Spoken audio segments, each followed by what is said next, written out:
Hello, everyone, and welcome to the March edition of the Perfect Tasting Box. We're talking about Cabernet Sauvignon, and we're talking about Cabernet Sauvignon with Christopher Delalonde, Master Sommelier, as usual. And we are checking out three very different wines from three different parts of the world. But let's see what these wines are right after the intro.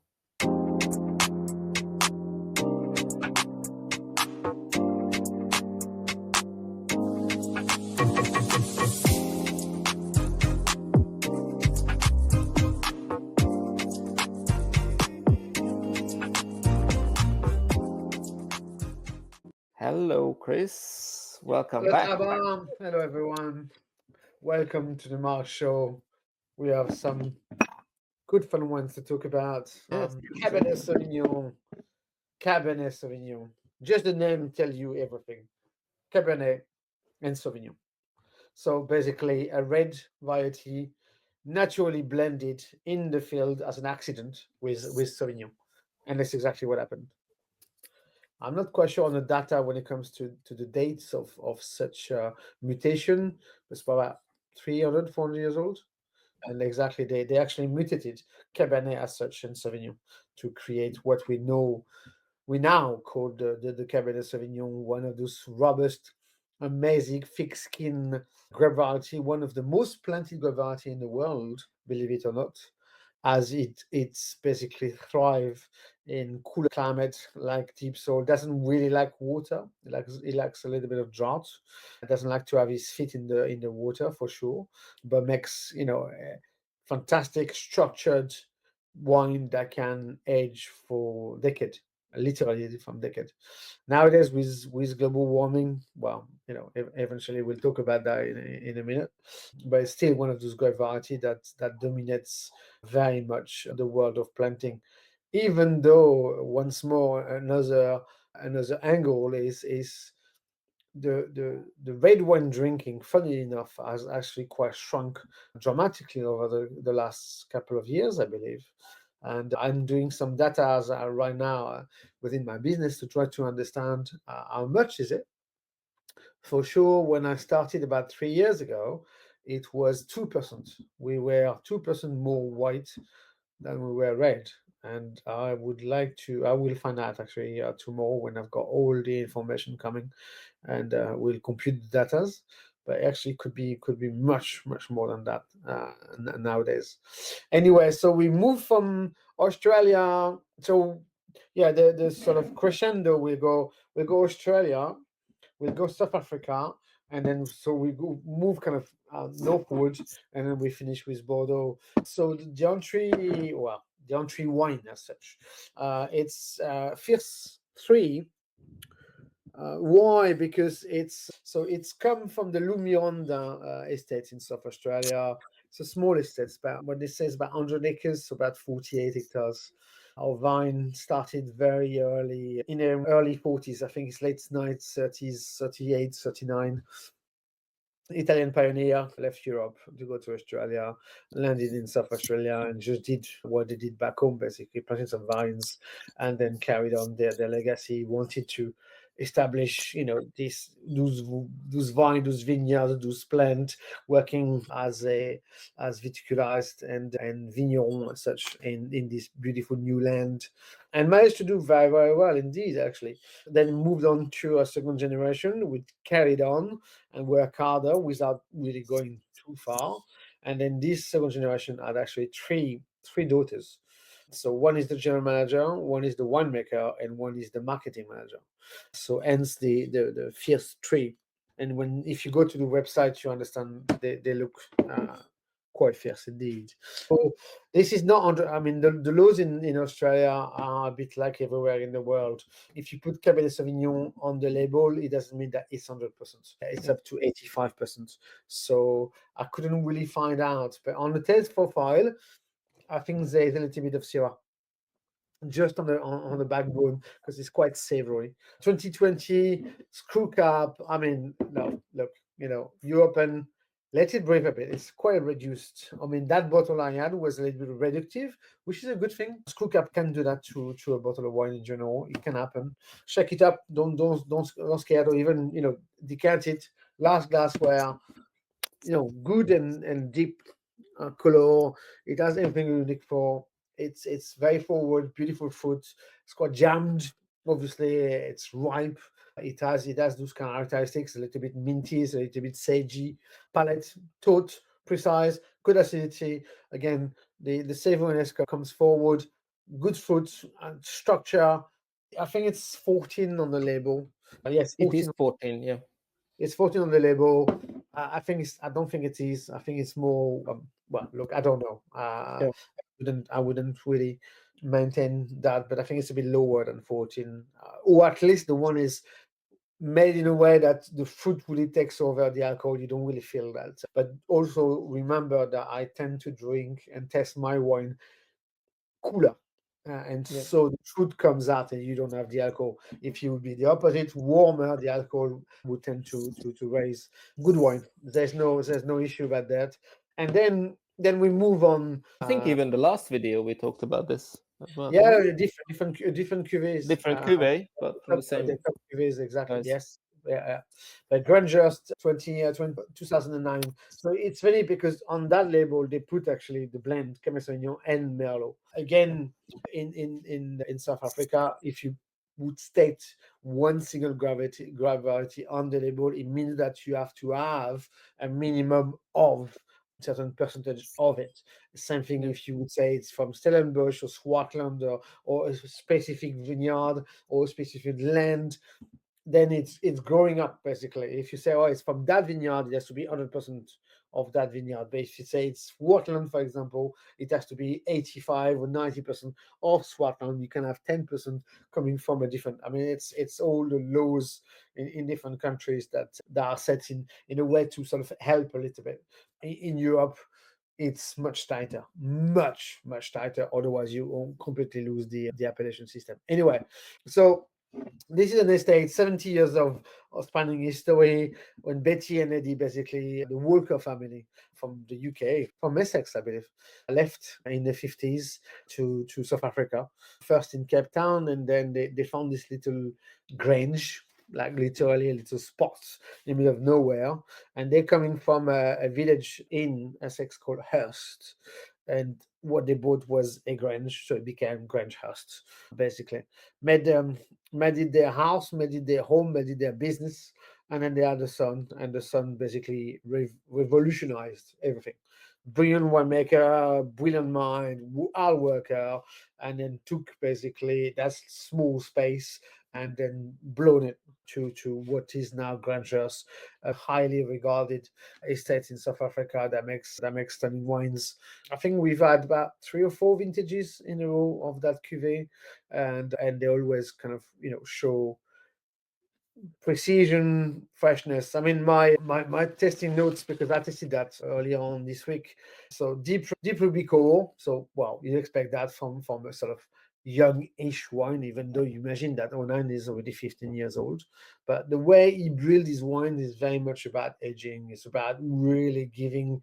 Again, we know we're talking about Cabernet Sauvignon, and what I said earlier, that capacity to age, that capacity to sit, that capacity to take time and actually take time in benefit from age, from cellaring, if it's in proper condition, obviously, in order to soften down. So the polyphenols basically concentrate. You have big lines, they fall at the bottom, and the ones soften elegantly and keep that beautiful body, but really elegant and stylish.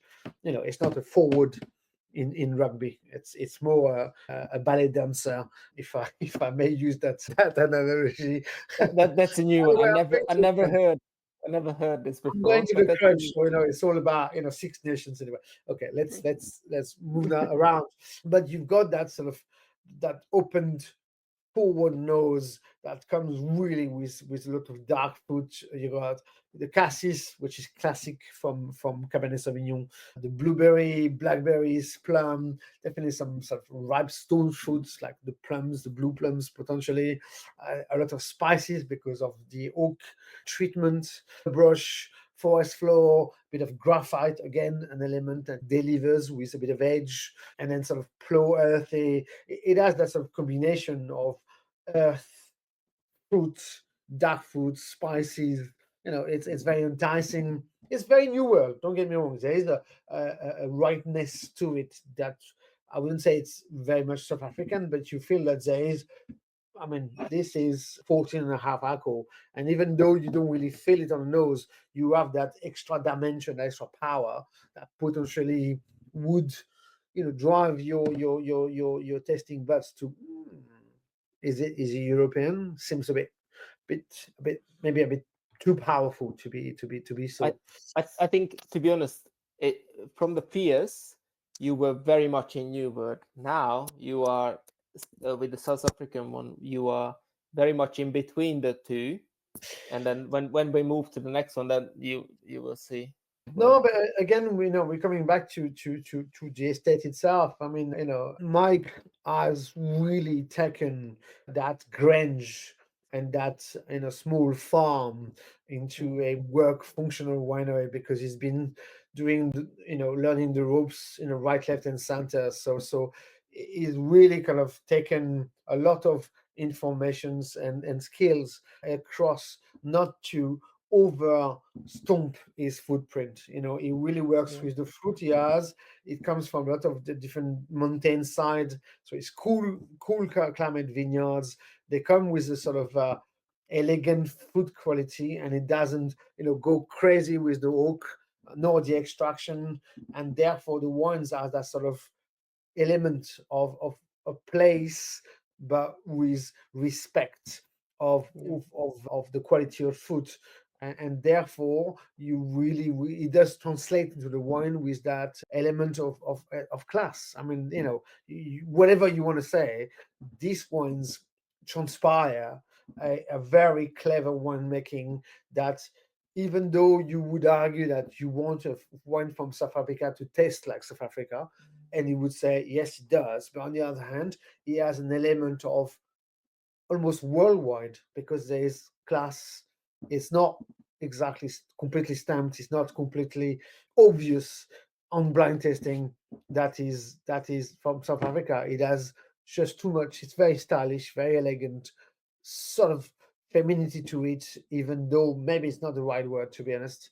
But it has tautness, precision, that you can only translate from really good winemaking wherever you are, if that makes sense. I agree. I think it's elegance with the New World flair, sort of thing. That's how Yeah, I would yeah, that's a would good way. It's a good way combine to that. put it. It's a good way to put it.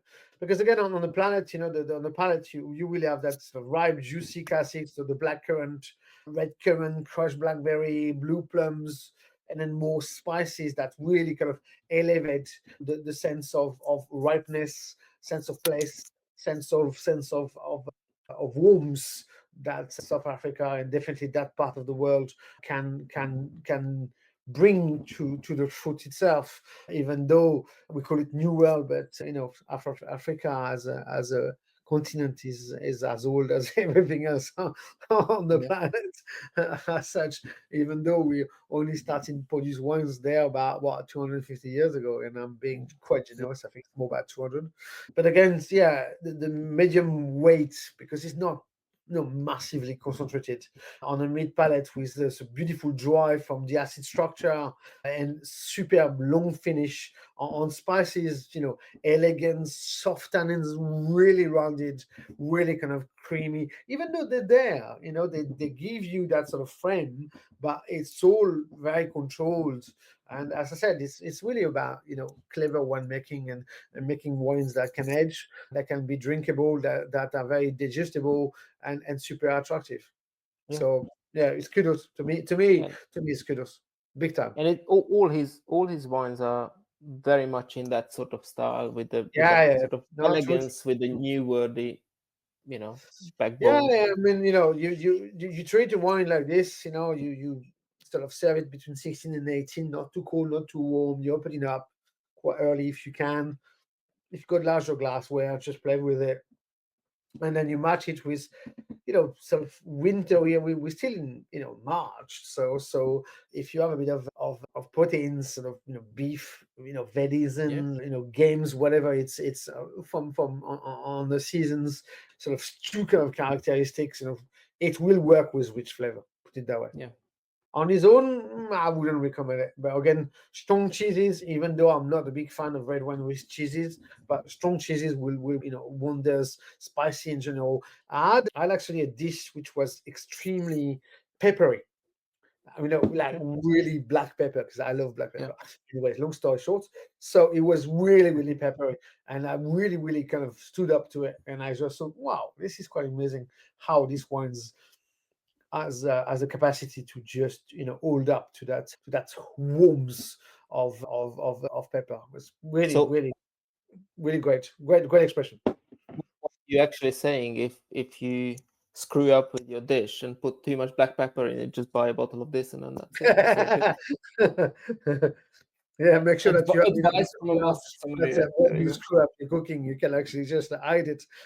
Yeah, No, no, hey, darling, let's have that. You see, it works. it's good. I'm sitting Good, on the good. Barossa. I'm sitting on the Barossa trying to figure out.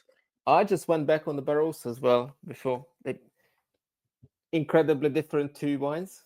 It's Yeah, both I mean, both yeah, but it's Cabernet, both from the new world, but still, yeah, very oh yeah, different. no, I mean it's yeah, I mean yeah, there's no real way to connect the dots between those two products.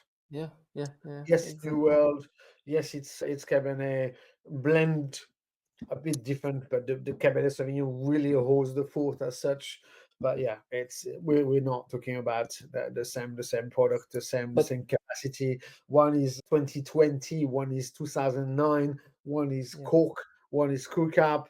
I mean, yeah. yeah, you name But it. it also Cabernet Sauvignon is such a widely grown varietal. So you can find it in the US, you can find it in South America, Europe, even the sort of the so-called ancient world or whatever you want to call it, the Levant, Israel, Lebanon sort of way, and then you can find it in China and you can find it in all sorts of In places, New and then Zealand, yeah, and then they produce so many different Japan, yeah. Japan is planted. Yeah, Cabernet Sauvignon is planted in Japan. Yeah, Yeah, I yeah. can see So that it's easily. Yeah, yeah, I mean the DNA of Cabernet Sauvignon is very much that beautiful capacity, that structure, basically that tannin structure, that fruit structure, that late up harvesting. I mean, if you think about, I mean, we're going to talk about Bordeaux, so let's talk about Bordeaux to yeah, start with. I mean, Bordeaux is really when three grape variety as now, but for years it was really two grape variety: Cabernet Sauvignon and Merlot, yeah, Oblast. So you always harvest the Merlot first because Merlot is a very much earlier ripening grape variety. And then Cabernet Sauvignon will come up to some sites to a month later. mhm, So yeah, so Cabernet Sauvignon, has that kind of capacity to take more, to hang more, beautiful, long, sort of grapes all together, and destemmed or not, that's another conversation. Press wine or not, again, another different conversation. Um, but it is what Cabernet Sauvignon is that it's almost aristocratic, and I don't like really that much word that word, but in essence, it's what Cabernet Sauvignon is. It yeah, adds that capacity, that image, and more a bit less nowadays because Cabernet mm, Sauvignon has really been replaced, I would say, nowadays with other grape variety in terms of drinkability, but still in terms of the aristocracy, it will stay, up there. It's basically, if you take an analogy of car, it's the Mercedes, I, of I was expecting a car analogy at some point in this oh, really? conversation. Okay. I don't know anything about cars. I don't even have a car, so I don't know. But basically, in image, it's not Rolls Royce, but it's definitely Mercedes. If you see what I mean, it's Lexus sort of that level, and then some other great variety nowadays are moving around the sort of drinkability approach, a bit more. a bit more, I would say, articulated around their marketing tools and so on and so forth. So I'm talking about Sangiovese, maybe Nebbiolo. If you think about Italy, Tempranillo in Spain, Pinot Noir, the opposite side with Burgundy and so on and so forth. But Cabernet Sauvignon definitely, holds that status of being one of those variety that is is bringing to the world some of the wines that have that capacity to age, that structure, that really deliver power, elegance, and purity. I mean, some of these old Bordeaux's, even though they're crazy money or whatever, but they are just stratospheric wines, stratospheric, and I measure my world, and that's something that almost hurts me because I never drink Bordeaux, and I mean it, I never drink Bordeaux. But when you do, and you open a bottle of wine that really kind of sings and talk to you, you're thinking, maybe I make a mistake, but it's one of those sort of decision direction. But as a sommelier, I've opened so many bottles of Bordeaux. I wanted to explore something else, and then I fell in love with other things. But Yeah. it doesn't mean that it's like I would potentially never own a Mercedes. But you look at them in the street, and you're thinking, they're nice cars. They look good. They look Yeah. very good, and that's what it is, it's what it is. And once you rent one, you're thinking, that's why not? So Yeah. the link is this basically is the Milrose 17, 17. Very very sad story of the Milrose, because they basically, so nowadays on the label it says Sophie and David Four, but David Four basically was the son of a young family, as such young parents, and when he's about 10 years old, his parents had a car crash, and both died. They passed away. So you can just imagine, the format. And then eventually, that was 1999. So it just inherited everything, had to grow up, and eventually quite quickly, and then took the business back, even after a few years of battles, and then took it from there, and then as almost like a legacy and a fighting, characterful character. It's just said, well, I'm just gonna, leave my parents' dream, in their memory. A little bit like what Chris has done at Grangehurst. Uh, sort of taken that business and brought it even further.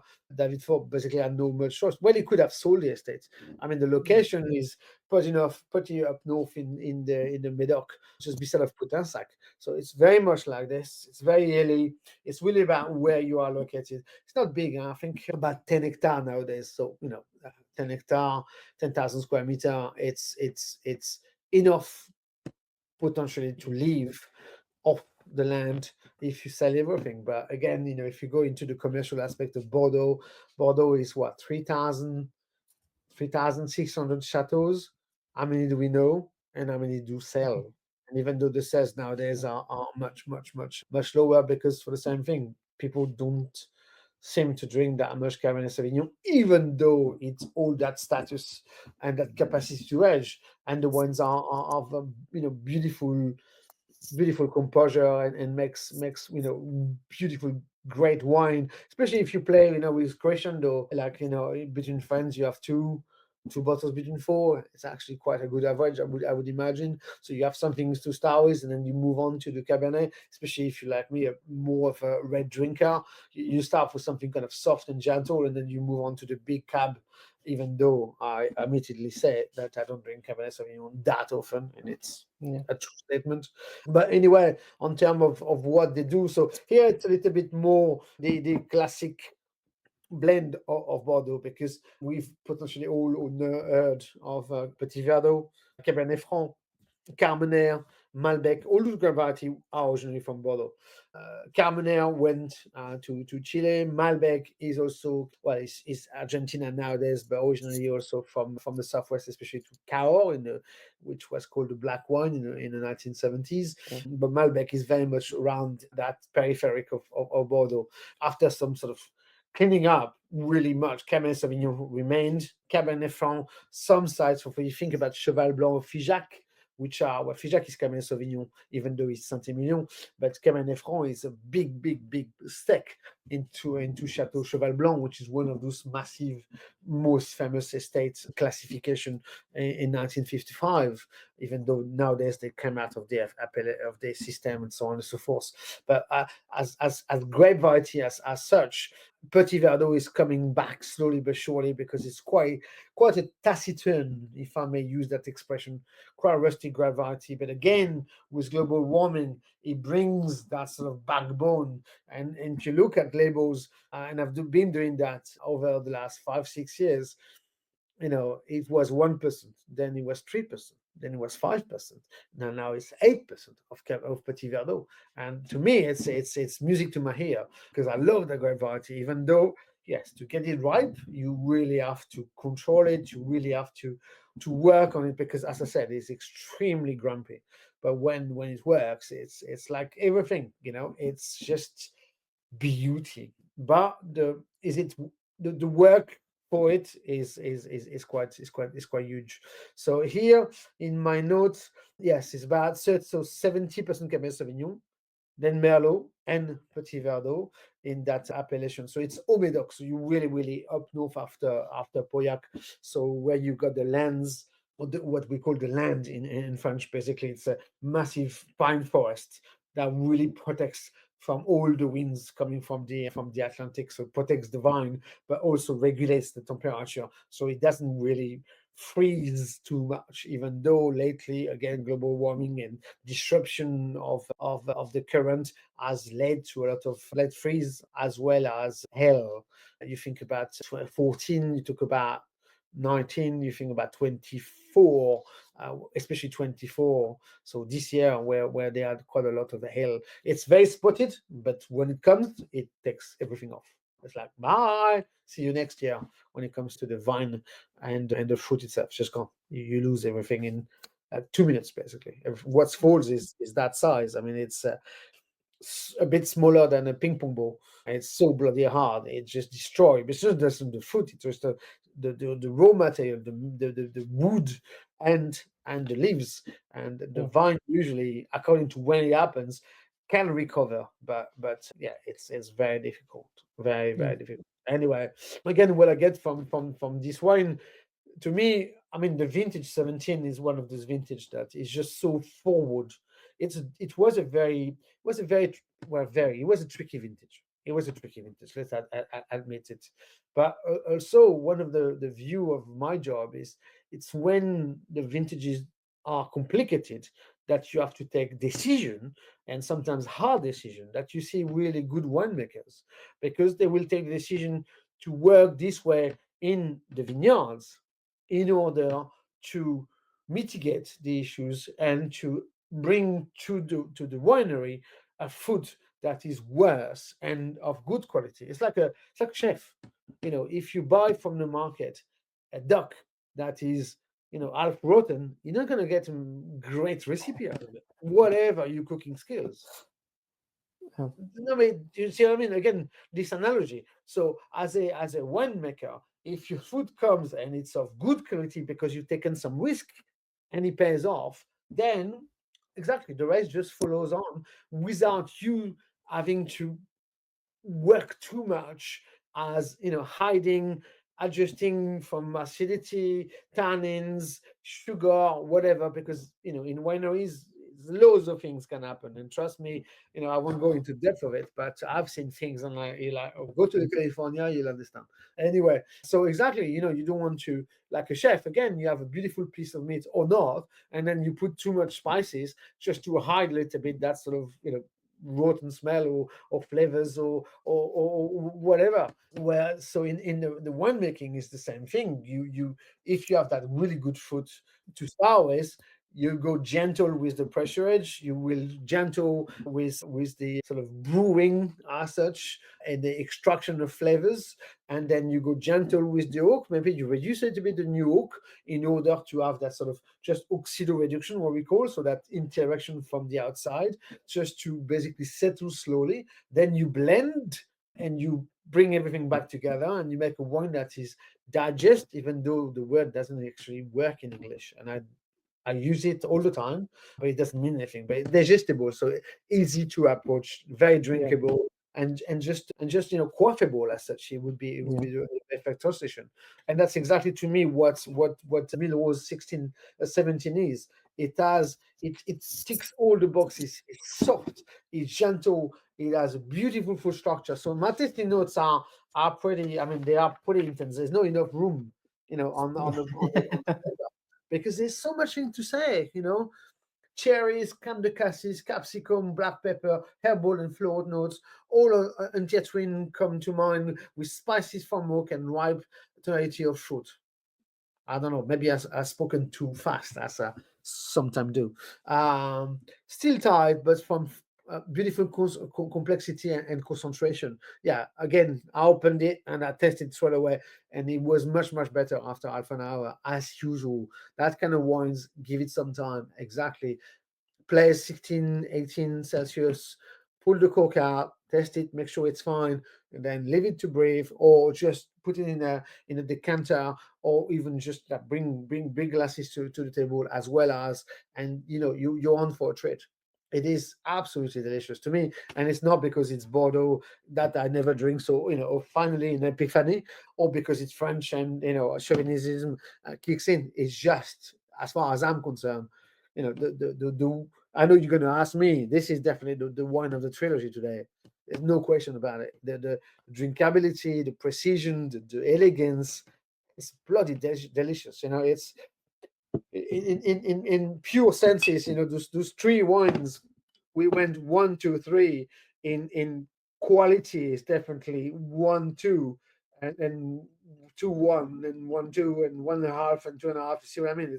It's very hard to decipher. Even though I really, really, today at least, I would favor this one. And this is delicious, but a different league altogether. A really different. But it's interesting to test that, because then it gives you a real perspective on what Cabernet Sauvignon can deliver. And again, as I said, the aristocratic element of that grape variety when it sings. I think And now with this one, I think this is the rebellious character of Cabernet Sauvignon, and then with this one is the aristocratic style. And for a while, I was going with Grangehurst tonight, but actually I changed my mind, because as time went by, I think that the wine opened up a lot more, and I think today I'm going with Mille Rose as well. No, I'm hooked. Yeah, no, I mean, as a drinker, as a consumer, as a sommelier, I'm open to 3 different wines without a problem. But as a personal choice, as an identity, as a sense of place and composure, style, and deliciousness, I go all the way.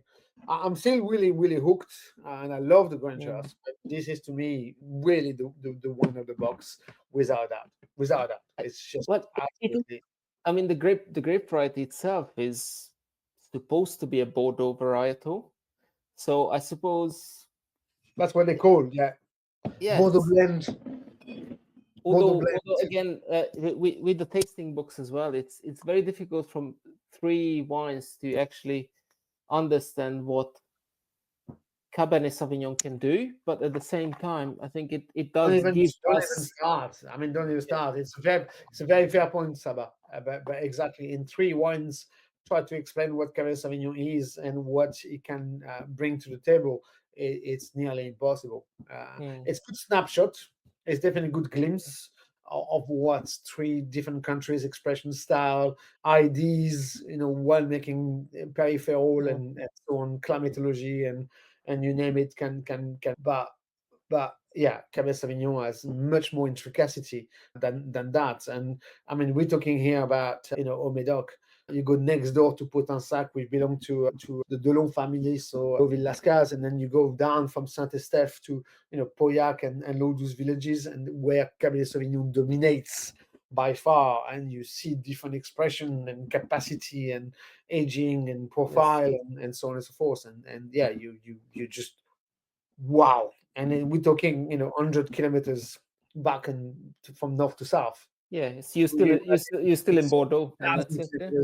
From Bordeaux to Napa Valley, passing by China, passing by Xinjiang, passing by Japan, and then moving to Australia, and then going back to the gravels in Hawke's Bay in New Zealand. I mean, it's mind blowing. Yes. The other day, literally 3 days ago, I think, my brother pulled out a quite expensive wine from Israel, from the Negev desert, mostly Cabernet Sauvignon, Petit Verdot, and Cabernet Franc. Stunning, absolutely stunning. I couldn't believe it, and Cabernet is everywhere, and I think that's exactly the point. So, but yeah, it's. I mean, Israel has definitely a lot. But you think about next door, the Bekaa Valley in Lebanon.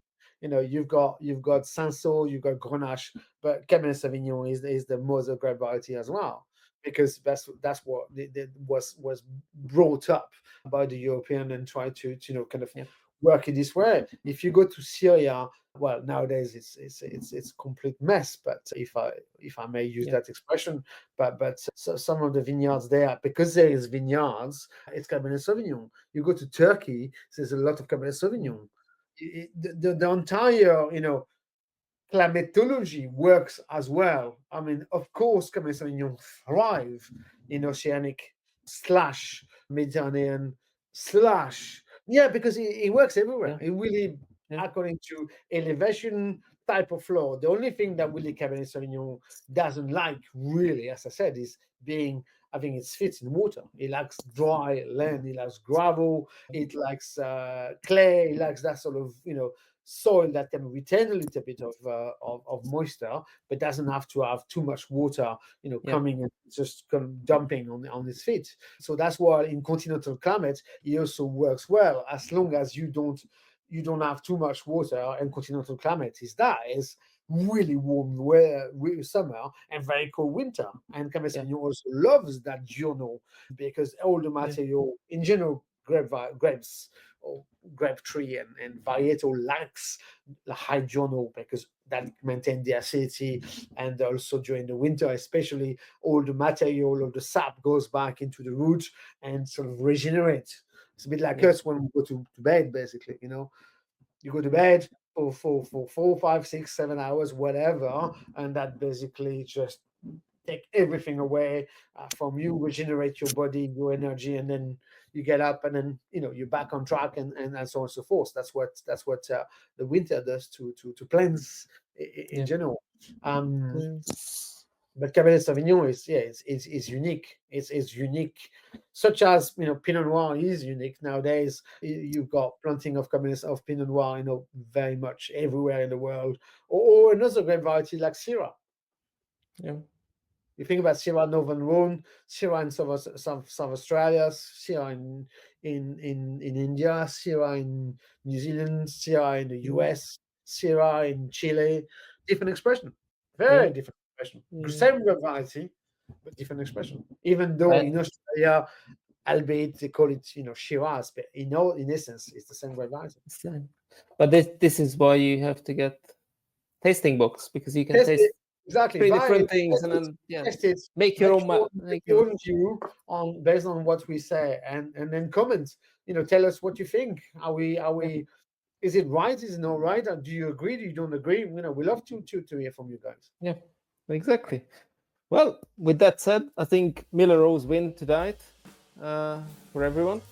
I put my hands up. Guys, try the TastingBOX, because why not? It's a good deal. It's only March. It's still cold out there. Exactly. Anyway, Chris, good to talk to you again. My pleasure. Thanks very much, everyone. See you on the next one. And see you exactly at the end of the 6 nations. Yeah.